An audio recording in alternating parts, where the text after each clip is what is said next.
If you're a beginner, you're gonna love it here because I'm gonna go through these top 10 things that I think is the most biggest struggles that beginners have and the solutions real quick. Number one is going to be, and I know you guys heard this before, is gonna be new tank syndrome. This is very commonly known and heard and said, this phrase, new tank syndrome, but beginners don't know what this is at all. They never heard of this. This is like super alien to them.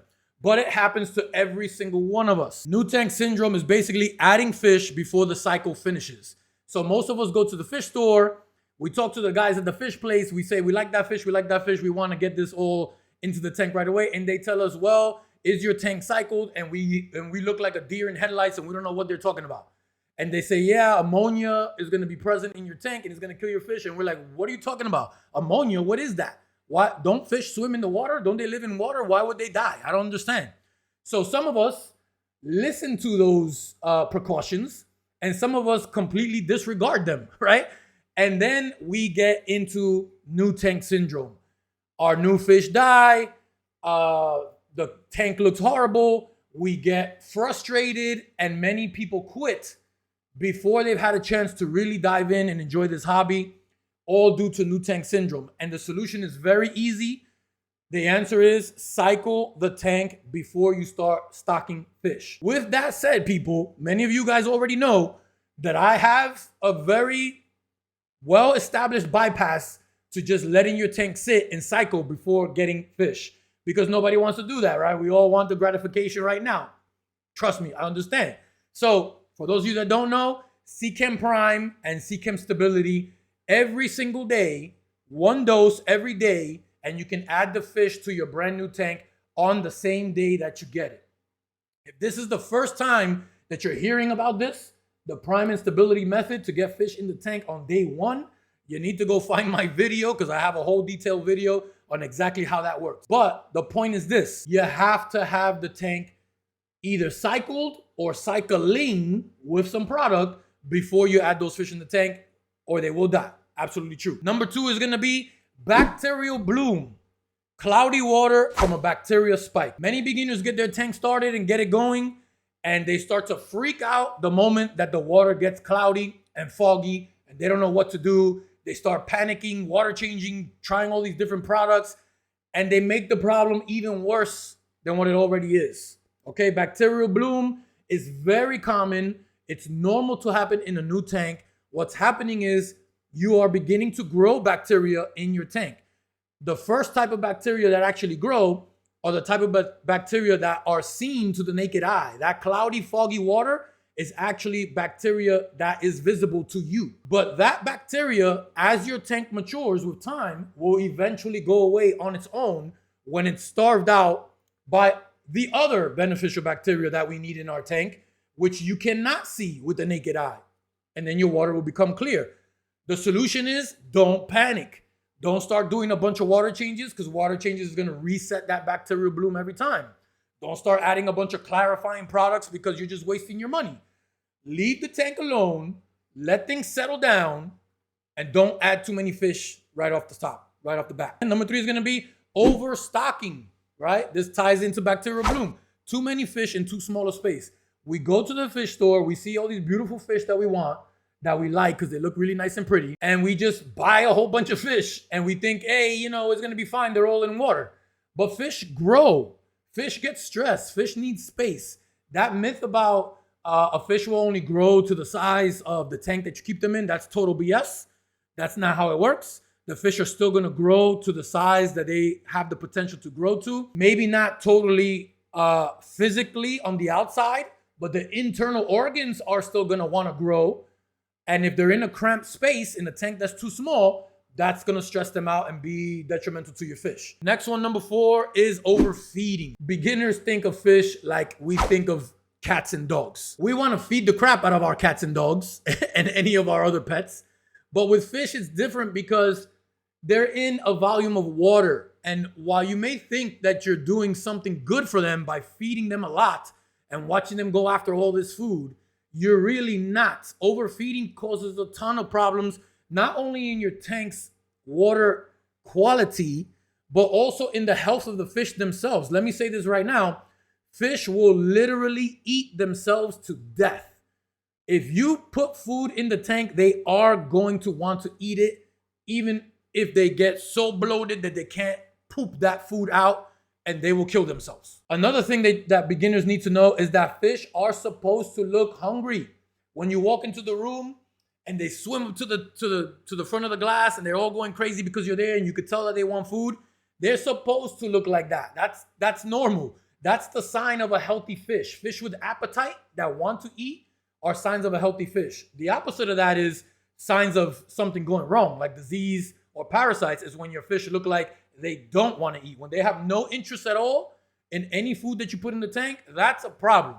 So don't think that because, oh, look at them, they look like they're starving. Oh my God, let's feed more, let's feed more.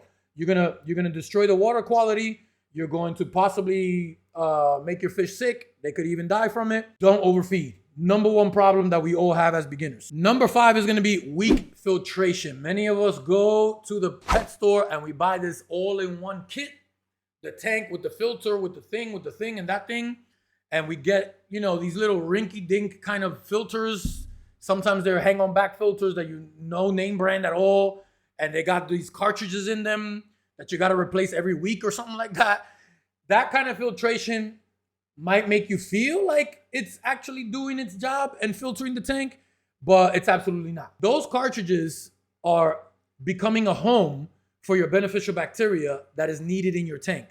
And every time you remove that cartridge, throw it in the garbage and put a new one in, the way they suggest you to do with those type of filters, you are literally throwing away your life cycle, the life of your tank, the beneficial bacteria. You're throwing it away and restarting it. And you'll notice that bacterial bloom that we talked about earlier, that keeps on coming back. Your tank can never stay clear. Your water is always kind of cloudy. It's because of those cartridges.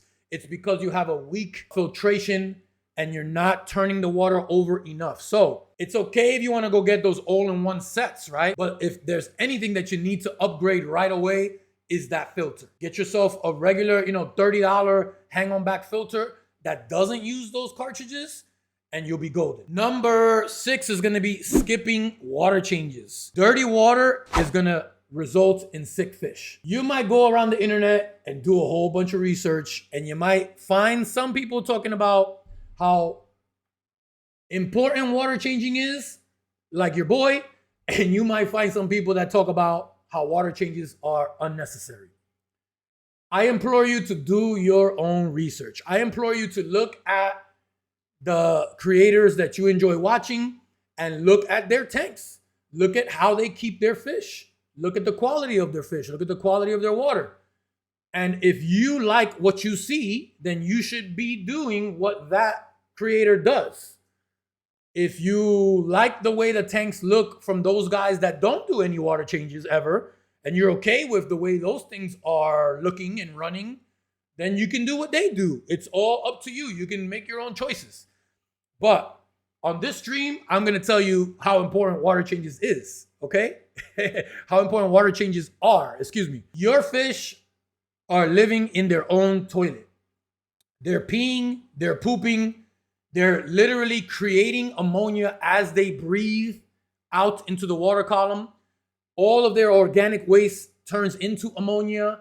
Any food that may be uneaten, back to that overfeeding problem, that stays in the tank, that begins to rot. It deteriorates and creates more ammonia. You're just creating a cesspool environment in your tank. And unless you have a very heavily planted tank, and I'm going to stress the words very heavily, okay? Not just like a plant or two, very heavily, then you got to do water changes to get the result of the nitrogen cycle, which is nitrate. Ammonia becomes nitrite, and nitrite becomes nitrate. And that nitrate stays in the tank and makes the water filthy, dirty, nasty. Your fish will become sick. Your fish's growth will be stunted. Your water will not look nice, and you won't enjoy your tank. You'll get algae problems. Algae will start to grow. So water changing not only removes all that nasty stuff from the tank that you don't want your fish to live in, but water changing also replenishes a bunch of minerals that are found in your water that the fish consume. Okay, fish need these minerals. They absorb it through their skin, through their gills, as well as getting their nutrients from their food. So once all those minerals, nutrients are depleted from the water, a water change helps to replenish those. So water change, people. All right. Number 7 is going to be algae overgrowth. We kind of talked on that a little bit, right? Too much light and too much nutrients. Many beginners turn their lights on forever, all day long, 24 hours of the day, because they want to see the light in the tank all day. That is a food source for algae. Algae feeds on those inorganic nutrients like those nitrates that build up in your tank, also as well as phosphates that build up in your tank, and they are photosynthetic. The light is also a nutrient for algae. So if you keep your lights on for too long, just because you want to be able to watch your fish, what's going to happen is you're going to get a green tank. You're going to have algae all over the place, and you're going to freak out. You're going to get frustrated. And after a while, if you can't figure out how to get rid of that algae, nobody really wants to look at that algae-ridden tank, and you might get frustrated enough that you want to quit.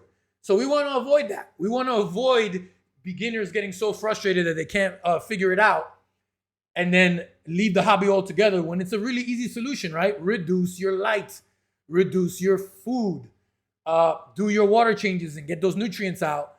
And when you find that balance, because it is a little balancing act, you got to find where your sweet spot is, where you can either have fish in the tank that help to consume that algae when it does grow, but you're also in control of how many nutrients are in the tank so that algae doesn't grow. Okay, keep that in mind. Number 8, incompatible fish. Okay, we're going to talk about this a little bit later on in the stream. Actually, not that much later on, but incompatible fish is a huge problem. People go to the store, and some stores, believe it or not, I'm sorry to say, they really want to make a sale. They want to sell you these fish. That's how they make their money. And while most stores want to educate you and tell you that you need to wait before you add fish, this fish might not go with that fish, some stores will be like, oh, you like that fish? You want that fish? Here you go. Have it. Meanwhile, those two fish hate each other. They attack each other. They kill each other. One fish gets humongous while the other one stays like this, and one day becomes a snack. One fish needs this type of water parameters, and the other fish needs that type of water parameters, and they really shouldn't live together because one of them is going to be stressed, or both. So not doing your research on the fish that you're buying and keeping incompatible fish is another recipe for disaster. All of a sudden, let's say your tank is cycled, everything is going great, you got great filtration, you're feeding the right amount, but you're losing fish all the time. Why? Because you don't even know that you have incompatible fish that should not be kept together.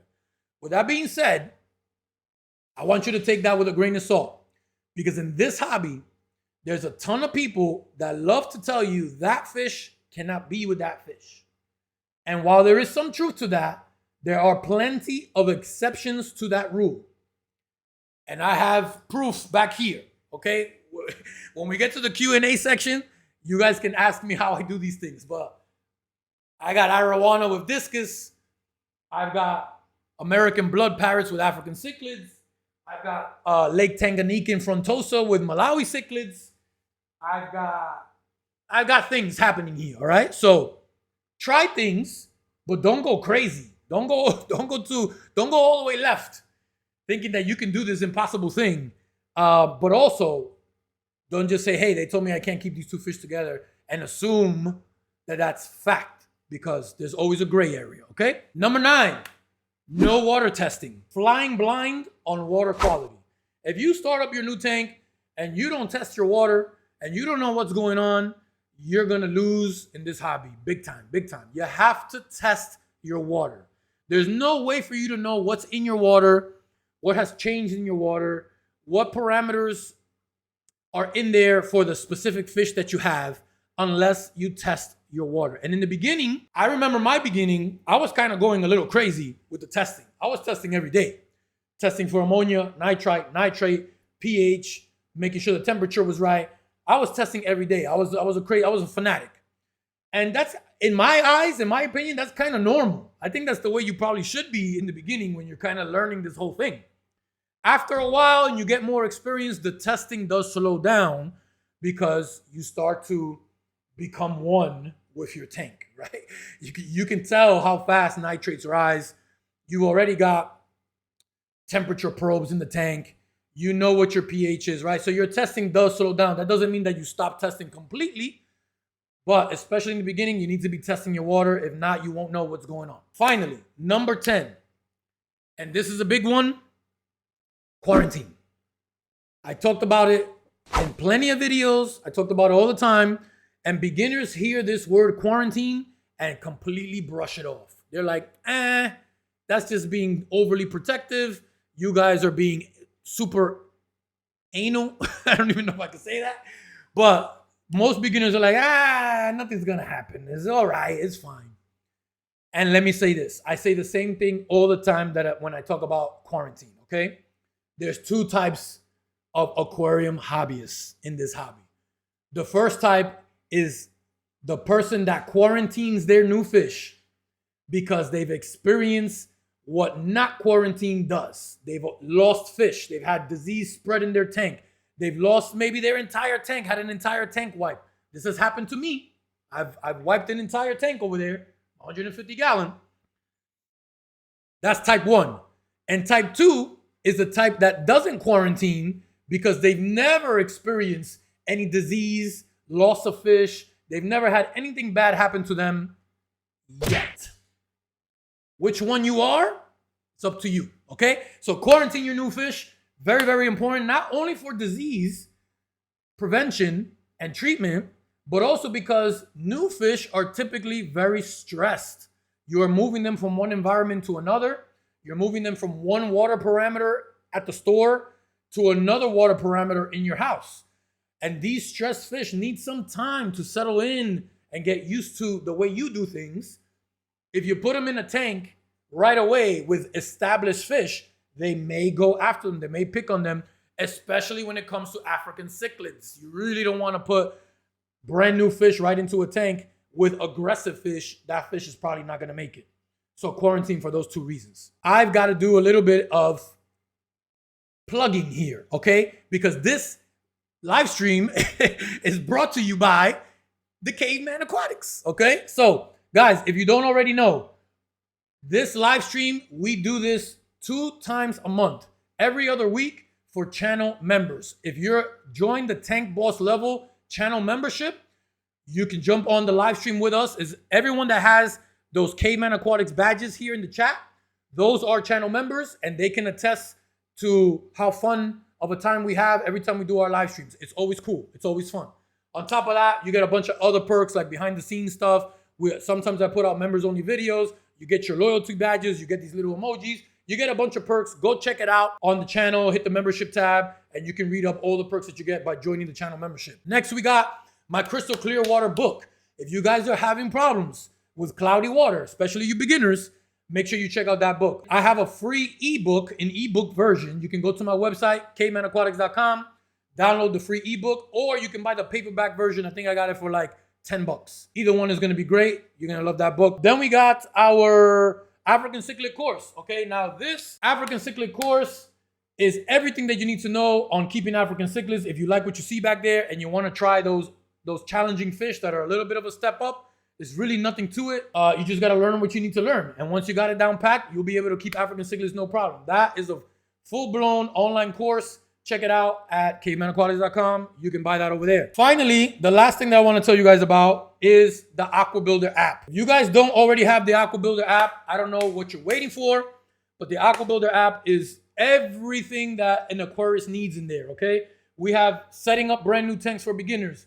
We have checking on fish compatibility. That's what I meant earlier when I said when you buy incompatible fish. If you're in the fish store, pop open your app, type in that fish that you're looking at, and see all the fish that it's compatible with right there from the app, okay? We got a chat bot in there that you can ask it any question. We have a social feed where you can see everyone else's tanks and compare their tanks to yours, get inspiration of how they do their tanks. It's so much stuff. I can't even remember it all. And we got a bunch of new stuff coming too, right? We got the saltwater build now. Saltwater fish included now. So go get the Aqua Builder app. It's free. There's a premium tier if you want to join the premium, but most of the features are free. Check it out.